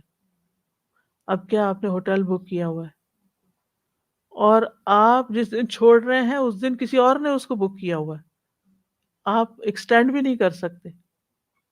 ہوٹل چھوڑ دیں اور عورت کے پاک ہونے کا انتظار کرتے رہیں تو کہاں جائیں؟ آپ کو معلوم ہے کہ حج کے دنوں میں کہیں بکنگ نہیں ملتی، وہ تو پہلے 6 مہینے پہلے بکنگ کروا لی جاتی. پھر اگر آپ کا ایک گروپ ہے جس میں خاتون بھی ساتھ ہے اور خاتون ابھی طواف نہیں کر پا رہی تو آپ سب کو روک نہیں سکتے کیونکہ سب کی فلائٹ مس ہو گئی تو دوبارہ ری بکنگ پاسبل نہیں. یعنی بہت سی چیزیں جو آپ کے ہاتھ میں ہی نہیں. اور پھر یہ بھی نہیں ہو سکتا کہ اس سال حج نہیں ہو تو اگلے سال پھر آ جائیں، یہ بھی بہت مشکل ہے. فائنینشلی بھی بعض اوقات مشکل ہے، اور اگر وہ کوئی مسئلہ نہیں لوگ افورڈ کر بھی لیں تو بھی آپ کو تصریح نہیں ملے گی. تصریح کا مطلب ہے وہ پرمیشن کارڈ نہیں ملے گا کیونکہ 5 سال کے بعد دوبارہ وہ آپ کو کرنے دیتے ہیں. تو اس میں بہت سارے مسائل کھڑے ہو جاتے ہیں. اور طواف کے بغیر طواف کے بدلے میں آپ کوئی دم وغیرہ نہیں دے سکتے. لہٰذا علماء کیا کہتے ہیں کہ عورت اپنے آپ کو اچھی طرح پیک کرے اور طواف کر کے چلی جائے، وداع نہ کرے. ایک طواف کافی ہے، طواف حج، طواف افاضہ جس کو کہتے ہیں. وداع نہ کرے کیونکہ طواف وداع جو ہے وہ اس کے اوپر لازم نہیں ہے، اس کے بغیر بھی کام چلے گا. حضرت عائشہ فرماتی ہے میں نے رسول اللہ صلی اللہ علیہ وسلم کے ساتھ حجۃ الوداع میں احرام باندھا اور میں ان لوگوں میں شامل تھی جنہوں نے حج تمتع کی نیت کی تھی اور اپنے ساتھ قربانی کا جانور نہیں لائے تھے. پھر وہ حائضہ ہو گئی اور عرفہ کی رات آ گئی اور ابھی تک وہ پاک نہیں ہوئی تھی. اس لیے انہوں نے کہا اللہ کے رسول آج عرفہ کی رات ہے اور میں نے عمرے کا احرام باندھ کر تمتع کا ارادہ کیا تھا. آپ نے ان سے فرمایا اپنے سر کو کھول دو اور کنگھی کرو اور عمرے کو چھوڑ دو. میں نے ایسا ہی کیا، پھر میں نے حج پورا کر لیا. یعنی احرام عمرے کی نیت کا احرام چھوڑ کے حج کے احرام میں اس کو تبدیل کر لیا. نہیں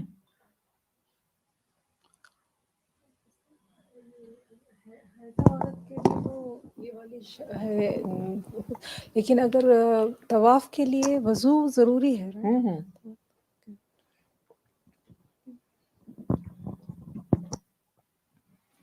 پھر یہ ہے کہ ظہر سے پہلے مکہ سے منا کی طرف روانہ ہونا چاہیے. ٹھیک ہے،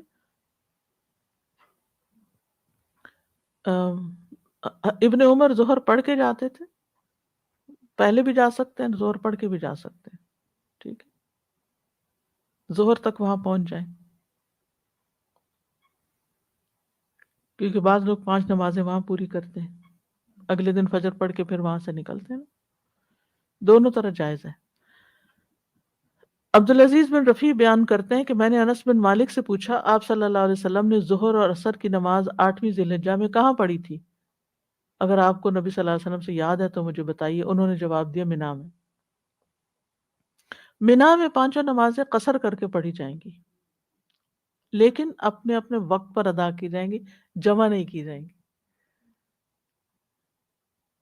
یعنی آپ دیکھیے کہ عرفات میں آپ جمع کر رہے ہیں، مزدلفہ میں جمع کر رہے ہیں، منا میں نہیں جمع کر رہے، قریب قریب ہے سارے علاقے، مختلف طریقوں سے آپ کو پڑھایا جا رہا ہے، یعنی عبادت کروائی جا رہی ہے۔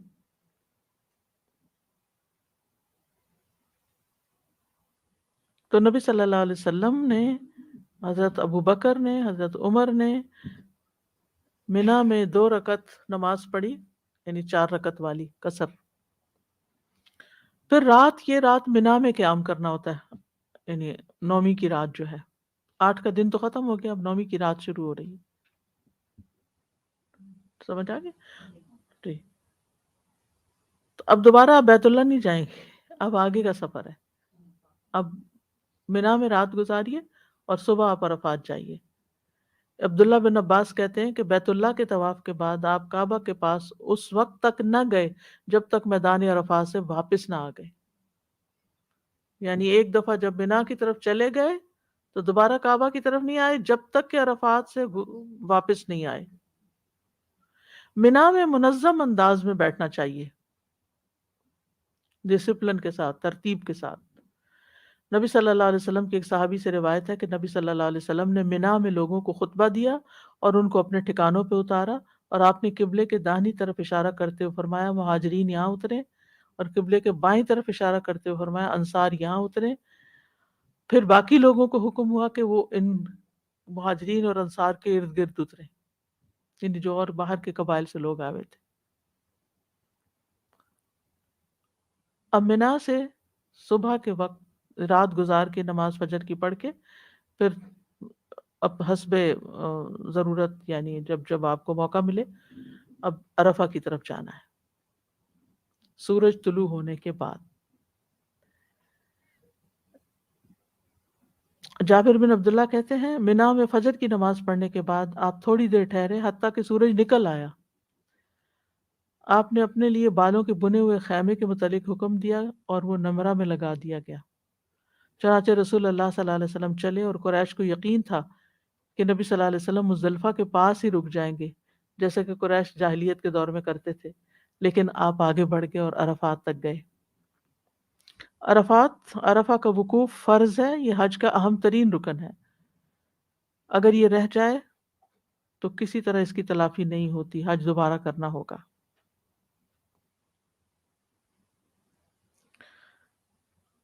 کچھ لوگ رسول اللہ صلی اللہ علیہ وسلم کے پاس آئے، انہوں نے آپ سے حج کے بارے میں پوچھا۔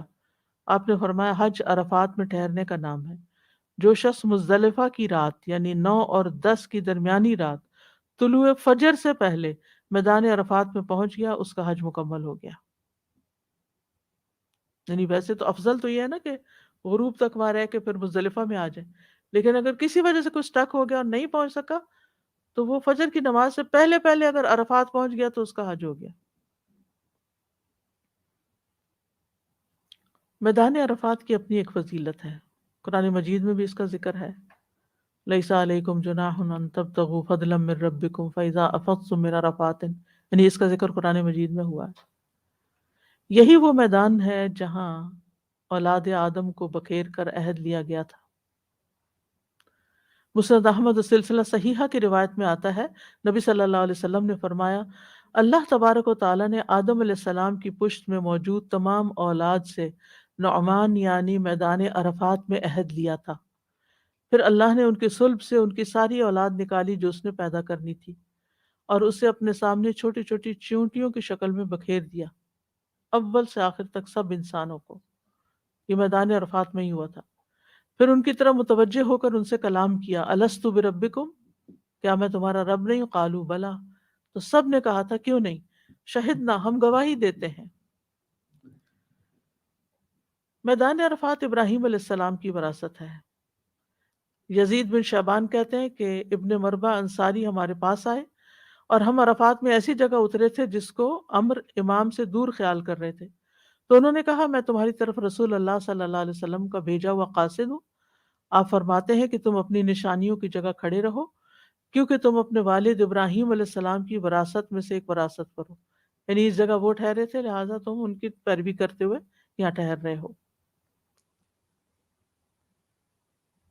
اس میدان میں کثرت سے لبیک پکارنی چاہیے۔ سعید بن جبیر کہتے ہیں میں مقام عرفات میں ابن عباس کے ساتھ تھا، انہوں نے فرمایا کیا معاملہ ہے کہ میں لوگوں کو لبیک کہتے ہوئے نہیں سن رہا، یہاں لوگ لبیک کیوں نہیں کہہ رہے؟ میں نے کہا لوگ معاویہ رضی اللہ عنہ سے خوف کرتے ہیں۔ بس ابن عباس اپنے خیمے سے باہر آئے اور کہا لبیک اللہم لبیک، پھر فرمایا ان لوگوں نے علی رضی اللہ عنہ کی دشمنی میں سنت کو چھوڑ دیا ہے۔ یعنی اس سے پتہ یہ چلتا ہے کہ عرفات میں لبیک کہنے میں اختلاف ہو گیا تھا۔ حضرت علی رضی اللہ عنہ اس کے قائل تھے، ان کے سیاسی مخالفین نے دینی مسائل میں بھی ان کی مخالفت شروع کر دی کہ جو کام وہ کرتے تھے وہ نہیں کریں گے۔ حالانکہ کسی بھی دور میں کسی کے ساتھ اگر آپ کے پولیٹیکل ڈفرینسز ہوں تو وہ آپ کی پرسنل لائف پر یا آپ کے جو دینی آپ کی سوچ ہے اس پر اثر انداز نہیں ہونا چاہیے، لیکن اب بھی آپ دیکھیں کہ لوگوں کا یہی ہوتا ہے، اگر ایک گھر میں دو مختلف پارٹیوں کے لوگ ہیں تو اس وجہ سے آپس میں میاں بیوی لڑ پڑتے ہیں۔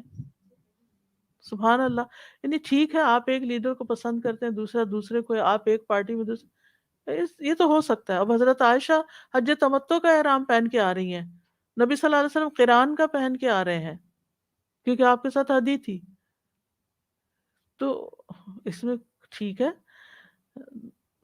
ایک ہی سفر پر میاں بیوی دونوں حسب ضرورت اپنے یعنی اپنی چوائس کے ساتھ کھانا بھی کھا سکتے ہیں، کوئی نماز بھی آگے پیچھے پڑھ سکتے ہیں، کچھ بھی کر سکتے ہیں جو حدود کے اندر ہو، لیکن اس کا یہ مطلب نہیں کہ اگر آپ نے کوئی کام پہلے کر لیا تو آپ دوسرے کے پیچھے پڑ جائیں، اور اگر کوئی شخص رخصت کے طریقے پہ عمل کر رہا ہے تو آپ اس کو کوسنا شروع کر دیں۔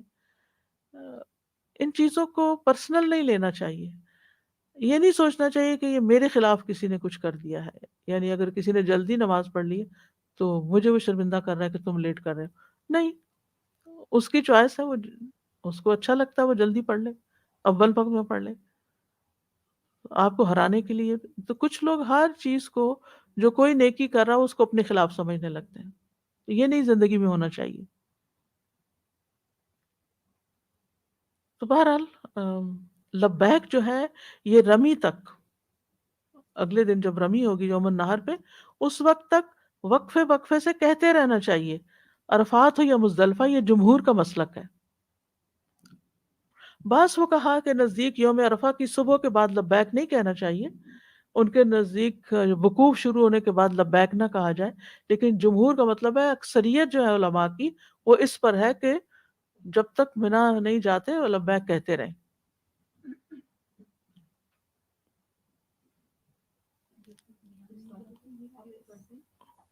یعنی منا جا کر جب آپ کنکریاں ماریں گے اس وقت ختم کر دیں گے، پھر لبیک ختم ہو جائے گی۔ آفٹر نہیں، افاظہ نہیں، وہ رمی کے بعد۔ ایک کوشچن میں ذرا پورا کر لوں پھر ہو سکتا ہے جواب آ جائے۔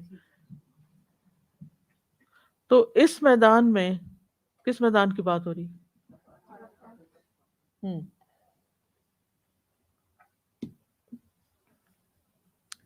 نمازوں کو جمع کیا جائے گا۔ اس کے علاوہ نبی صلی اللہ علیہ وسلم عرفات اور مزدلفہ کے علاوہ ہمیشہ نماز وقت میں پڑھتے تھے۔ اس میدان میں آخرت کو بھی یاد کرنا چاہیے۔ نبی صلی اللہ علیہ وسلم نے عرفات میں خطبہ دیا اور فرمایا لبیک اللہم لبیک انما الخیر خیر الآخرہ، کہ خیر تو آخرت کی خیر ہے۔ اس دن کے سورج کے غروب سے بھی سبق لینا چاہیے۔ عبداللہ بن عمر سے مروی ہے کہ وہ ایک مرتبہ عرفات میں وقوف کیے ہوئے تھے، انہوں نے سورج کو دیکھا جو غروب کے قریب ڈھال کی طرح لٹک آئے تھے، بالکل اندر جا رہا تھا، تو اس کو دیکھ کے رونے لگے، خوب روئے۔ ان کے پاس موجود ایک آدمی نے پوچھا اے ابو عبد الرحمن، آپ کے ساتھ مجھے کئی مرتبہ وقوف کا موقع ملا ہے لیکن آپ نے کبھی ایسا نہیں کیا، تو اس دفعہ آپ روئے کیوں ہیں؟ انہوں نے فرمایا کہ مجھے رسول اللہ صلی اللہ علیہ وسلم کی یاد آ گئی، وہ بھی میری اسی جگہ پر وقوف کیے ہوئے تھے. انہوں نے فرمایا تھا لوگوں تمہاری دنیا کی جتنی زندگی گزر چکی ہے اس کے بقیہ حصے کی نسبت صرف اتنی ہی ہے جتنی تمہارے اس دن کے بقیہ حصے کی گزرے ہوئے دن کے ساتھ. یعنی دنیا جب سے شروع ہوئی ہے تو وہ سارا وقت گزر چکا ہے، بس یہ آخری وقت رہ گیا. یعنی نبی صلی اللہ علیہ وسلم کے بعد پھر قیامت کے آنے میں زیادہ وقت نہیں ہوگا. عرفہ کے دن کی اپنی فضیلت ہے. میدان عرفات کی بات ہو رہی تھی، اب عرفہ کے دن کی کچھ فضیلت ہے. سورۃ البروج میں جو آتا ہے والسماء ذات البروج والیوم الموعود وشاہد و مشہود، تو یہ مشہود جو ہے یہ یوم عرفہ کا دن بھی قرار دیا گیا ہے. یعنی جس دن لوگ حاضر ہوتے ہیں. یعنی قسم ہے برجوں والے آسمان کی اور اس دن کی جس کا وعدہ کیا گیا، یعنی قیامت کا دن، اور حاضر ہونے والے کی اور جس کے پاس حاضر ہوا جائے، تو مراد اس سے عرفہ کا دن ہے.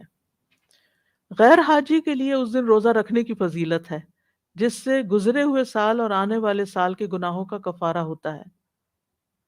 عرفہ کا دن عید کی طرح ہے.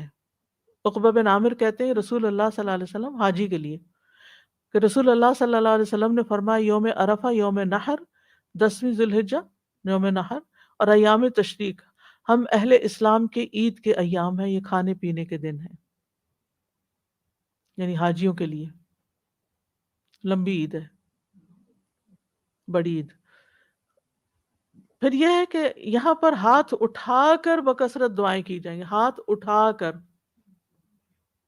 اب نماز کے بعد کیا پسندیدہ، ہاتھ نیچے رکھے ہوئے ذکر کیے جائیں، لیکن عرفات میں ہاتھ اٹھا کر.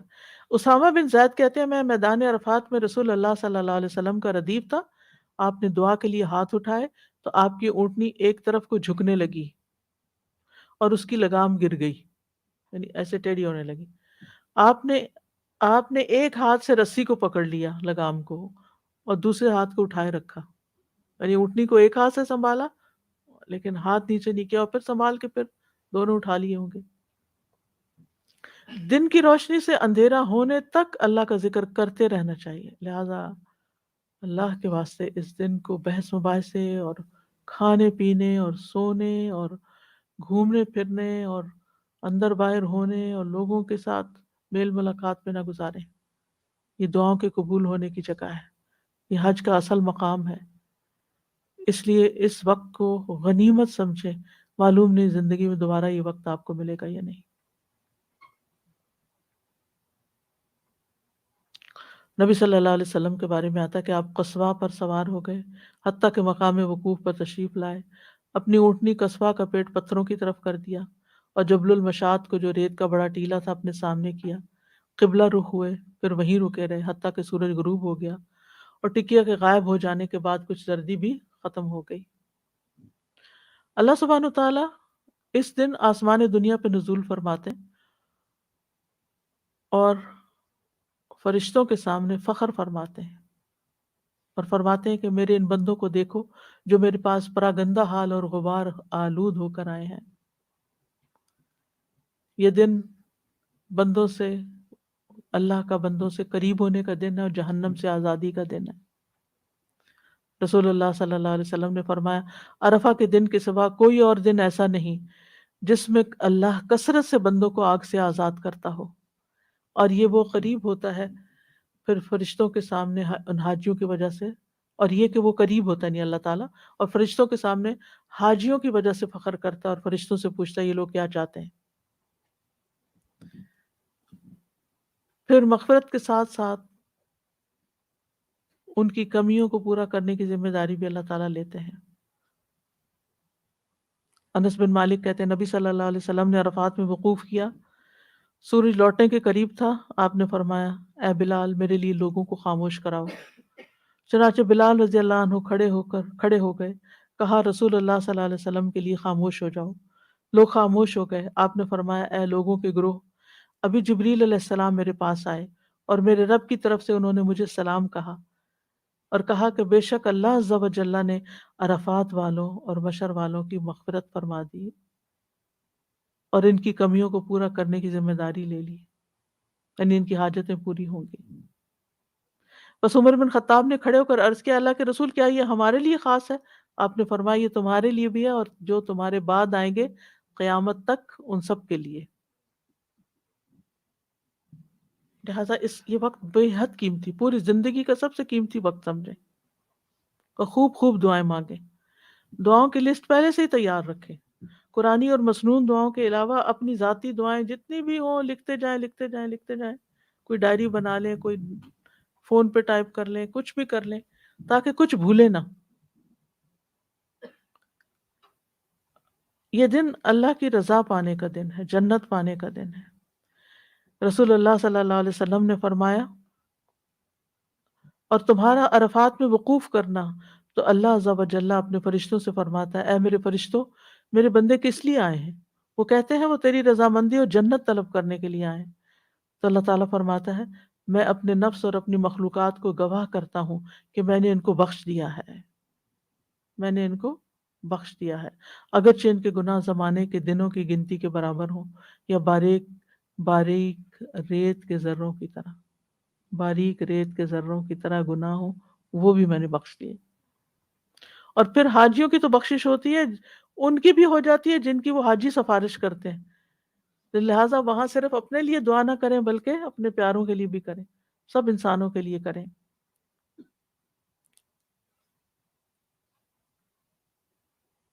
حدیث میں آتا ہے کہ اللہ تعالیٰ فرماتے ہیں تمہارے گناہ ریت کے ذروں یا بارش کے قطروں یا سمندر کی جھاگ کے برابر ہو تو بھی میں انہیں بخش دوں گا. میرے بندوں لوٹ جاؤ، تم بخشے بخشائے ہو اور ان کی بھی مغفرت ہے جن کی تم نے سفارش کی. وقوف عرفہ میں تکبیرات پڑھنا اور تلبیہ پڑھنا خاص اذکار ہیں. یعنی منا سے عرفات جاتے ہوئے اللہ اکبر لا الہ الا اللہ اور تلبیہ پڑھنا چاہیے. اور اس میں کچھ صحابہ تلبیہ پڑھ رہے ہوتے تھے، کچھ تکبیر پڑھ رہے ہوتے، اپنی اپنی طریقے پر، کوئی کسی پر اعتراض نہیں کرتا تھا. ایک گروپ میں نہیں پڑھتے تھے، اپنا اپنا سب پڑھ رہے ہوتے تھے. اللہ اکبر لا الہ الا اللہ واللہ اکبر اللہ اکبر وللہ الحمد اور لبیک اللہم لبیک تلبیہ آخر تک. پھر یہ کہ مسجد نمرہ میں زوال آفتاب کے بعد خطبہ پوری توجہ اور خاموشی سے سننا چاہیے. اس وقت بھی کچھ لوگوں کو سمجھ نہیں آتا تو باتیں شروع کر دیتے ہیں یا ایک دوسرے کو مطلب بتانے لگتے ہیں، تو اس میں بھی کسی سے بات نہیں کرنی چاہیے جیسے جمعے کا خطبہ ہوتا ہے.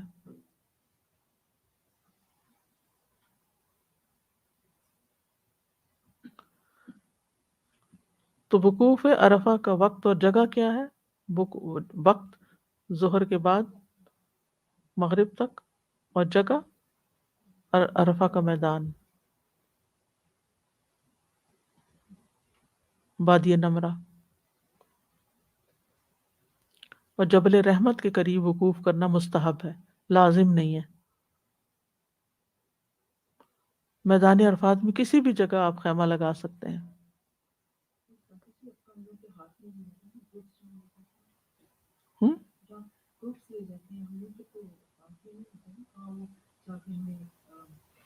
عرفات کے میدان میں ہم جہاں جائیں گے ہمارے گروپس ہمیں لے کے جاتے ہیں نا، ہم خود تو اب نہیں جاتے نا،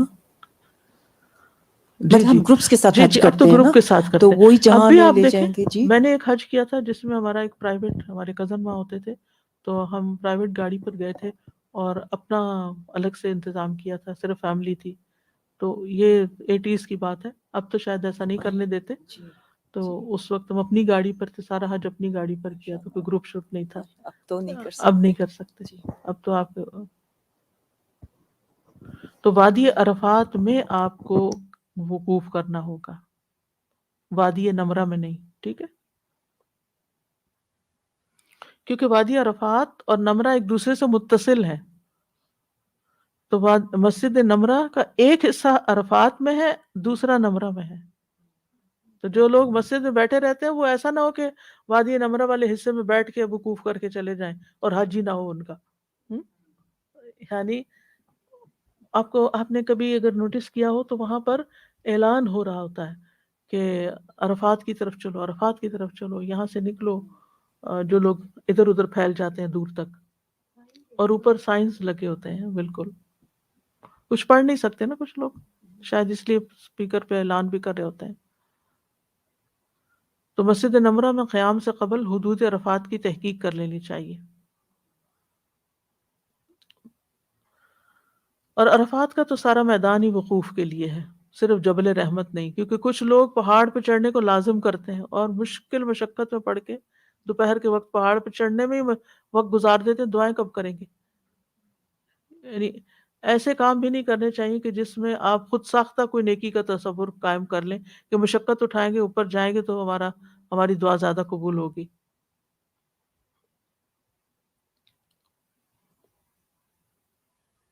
تو غروب آفتاب تک دعائیں مانگتے چلے جانا چاہیے اور ہاتھ اٹھا کر دعائیں مانگنی چاہیے. اس دن نہ کوئی روزہ ہے، نہ نفل عبادت ہے، اور نہ ہی کوئی اور خاص ریچول ہے، کوئی قربانی وغیرہ کچھ نہیں. اس دن دعائیں ہی دعائیں ہیں.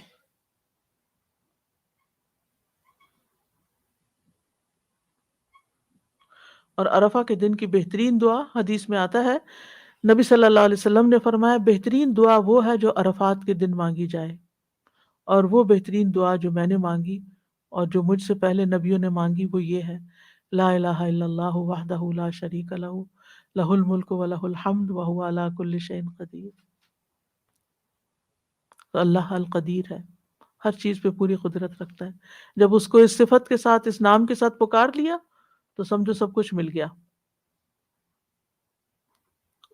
ایک اور روایت میں آتا ہے مسند احمد کی کہ عرفہ کے دن رسول اللہ صلی اللہ علیہ وسلم بکثرت یہ دعا پڑھتے تھے. اس میں اللہ تعالیٰ کی توحید بھی ہے نا، اور اس دوسری روایت میں بیدہ الخیر کے لفظ بھی ہیں شامل. لا الہ الا اللہ وحدہ لا شریک لہ لہ الملک ولہ الحمد بیدہ الخیر وہو علی کل شیء قدیر. اس دعا کے پڑھنے کی فضیلت کیا ہے؟ ایک دفعہ پڑھنے سے کتنا ثواب ملتا ہے، کوئی بتائے گا؟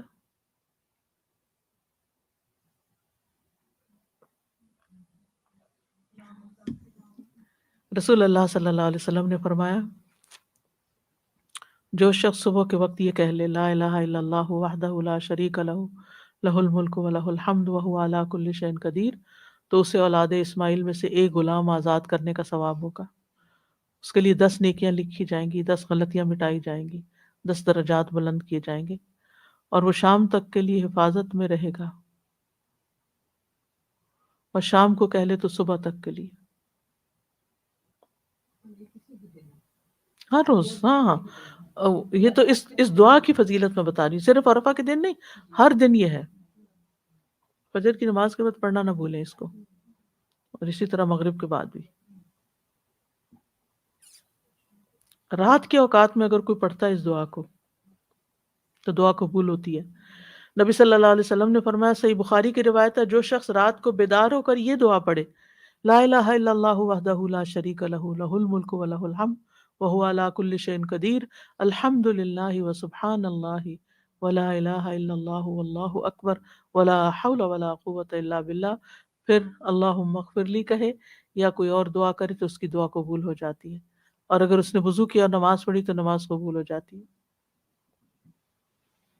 عرفہ کے دن آپ نے لوگوں کو خطبہ بھی دیا تھا، جو نماز سے پہلے کا خطبہ تھا، اور وادی نمرہ میں تھا، اور آپ اونٹ کی رکاب پر کھڑے ہو کر خطبہ دے رہے تھے، اور اس دن کی اہمیت بتا کر آپ نے خطبہ دیا تھا.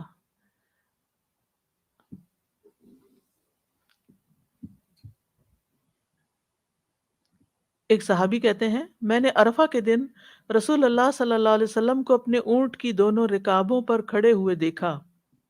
آپ بلند آواز سے فرما رہے تھے، لوگوں یہ تمہارا کون سا دن ہے؟ لوگوں نے کہا، اللہ اور اس کا رسول ہی بہتر جانتے ہیں.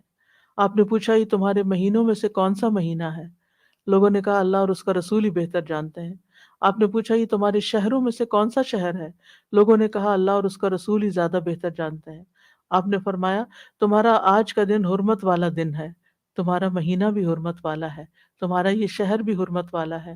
یاد رکھو، بے شک تمہارا خون اور تمہارے مال ایک دوسرے کے لیے اسی طرح حرمت والی یعنی حرام ہے جیسا تمہارے اس دن کی، اس مہینے اور اس شہر میں حرمت ہے، یہاں تک کہ تم اپنے رب تبارک و تعالیٰ سے جا ملو، یعنی موت تک.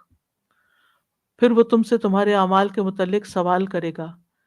پھر آپ نے آسمان کی طرف ہاتھ اٹھا کر کئی بار فرمایا اے اللہ تو ان پر گواہ رہنا، اے اللہ تو ان پر گواہ رہنا. اور آپ نے کئی بار ذکر کیا، میں نہیں جانتا کہ آپ نے کتنی بار اس جملے کو دہرایا ہے کہ اللہ اس پہ گواہ رہنا. پھر آپ نے اس موقع پر اپنے حوض کا بھی ذکر کیا اور بدعت کرنے والوں سے بیزاری کا اظہار کیا. اس خطبے میں آپ نے فرمایا سنو، میں حوض پر تمہارا پیش رو ہوں گا، یعنی سب سے آگے ہوں گا، اور تمہاری کثرت تعداد کی وجہ سے دوسری امتوں پر فخر کروں گا، تو مجھے اس دن رسوا نہ کرنا. سنو، میں کچھ افراد کو چھڑاؤں گا اور کچھ لوگ مجھ سے چھڑا لیے جائیں گے، یعنی چھین لیے جائیں گے، یعنی جہنم میں بھیج دیے جائیں گے وہاں سے. میں کہوں گا اے میرے رب، میرے ساتھی. تو اللہ تعالیٰ فرمائے گا آپ کو نہیں معلوم انہوں نے آپ کے بعد کیا کیا نئے کام کیے دین میں. اسی موقع پہ آپ نے فرمایا تھا میں تم میں دو چیزیں چھوڑ کر جا رہا ہوں، اگر انہیں پکڑے رکھو گے تو کبھی گمراہ نہ ہوگے، ایک اللہ کی کتاب اور دوسرے میرے اہل بیت کے خاندان. پھر اسی طرح آپ نے دین کے غلبے کا بھی تذکرہ کیا، امیر کی اطاعت کی تلقین کی، احرام کی رخصتوں کی تعلیم دی. آپ نے فرمایا جو احرام میں جوتے نہ پائے تو وہ موزے پہن لے، جو تہبند نہ پائے تو پاجامہ پہن لے.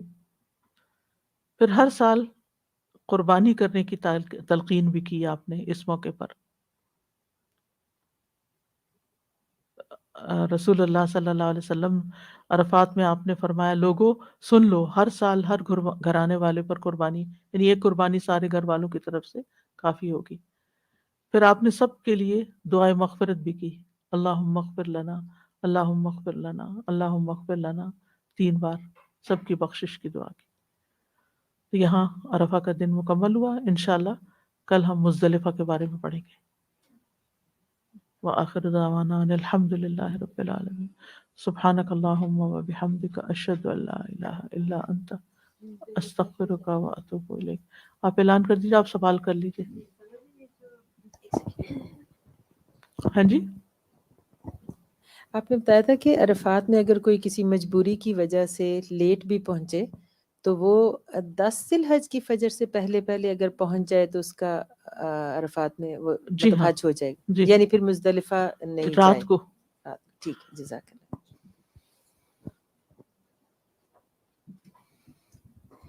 استاذ جی بس یہ کچھ تھوڑا سا شیئر کرنا چاہی تھی بھی، جیسے آپ نے فرمایا نا کہ مناسک کو ریویو کر لیں، جانے سے پہلے پڑھ لیں.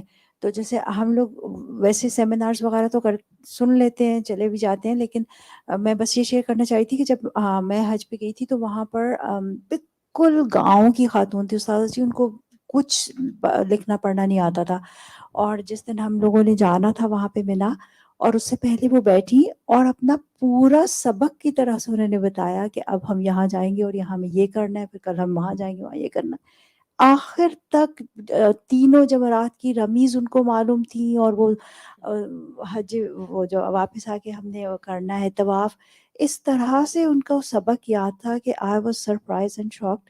اور آئی وش کہ ہم بھی اسی طرح سے اتنے ویل پریپیئرڈ ہو کے جائیں، ہم سب بھی جو بھی جا رہے ہیں.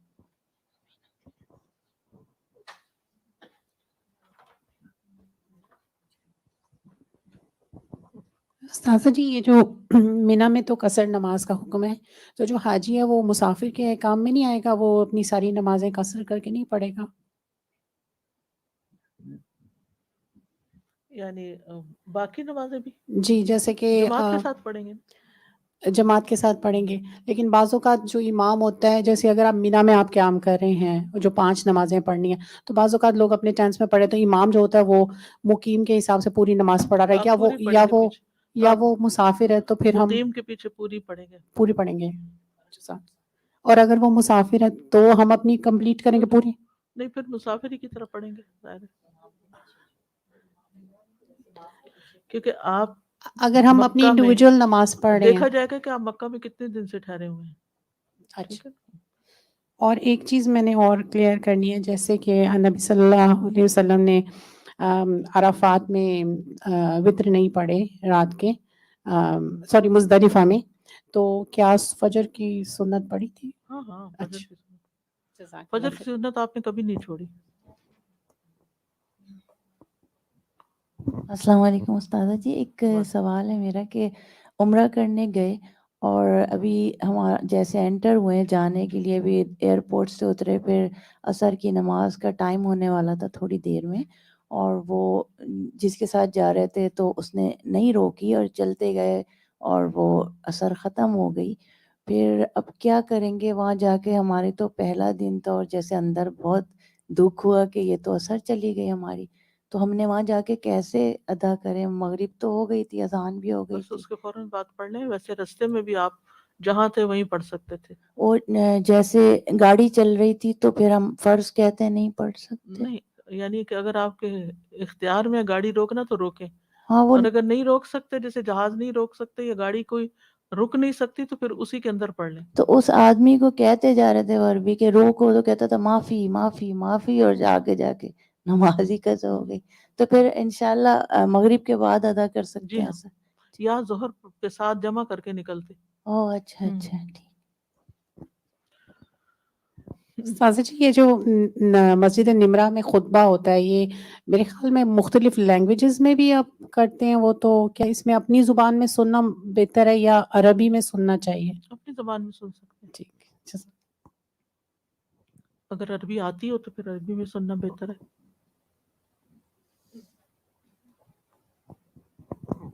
جی السلام علیکم ورحمۃ اللہ وبرکاتہ۔ انشاءاللہ کمنگ ٹیوزڈے کو جو ہماری کلاس ہوگی وہ اسپیشل سیشن ہوگا عشرہ ذوالحجہ سے متعلق، انشاءاللہ استاذہ جی شیئر کریں گی گائیڈ لائنس، تو اور بھی لوگوں کو زیادہ سے زیادہ بتائیں۔ ویسے تو ہر دن ہی کلاس کا اتنا ویلیوبل ہے کہ ہمیں ہر دن کے لیے ہی لوگوں کو بلانا چاہیے، لیکن خاص طور پہ عشرہ ذوالحجہ کا بعض لوگ پوچھتے بھی ہیں کہ کب ہے اسپیشل پروگرام، تو دیٹ از کمنگ ٹیوزڈے انشاءاللہ 12 to 1:15 سیم ٹائم ہمارا جو آج کلاس کا تھا۔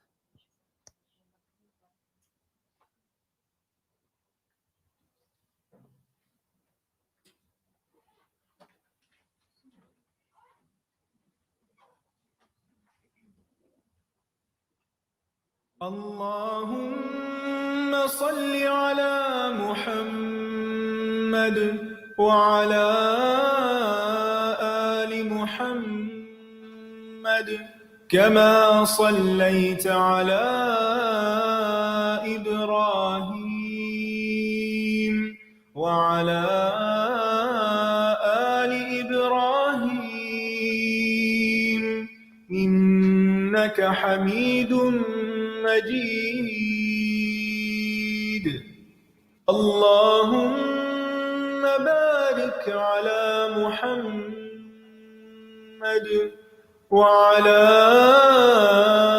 آل محمد كما باركت على إبراهيم وعلى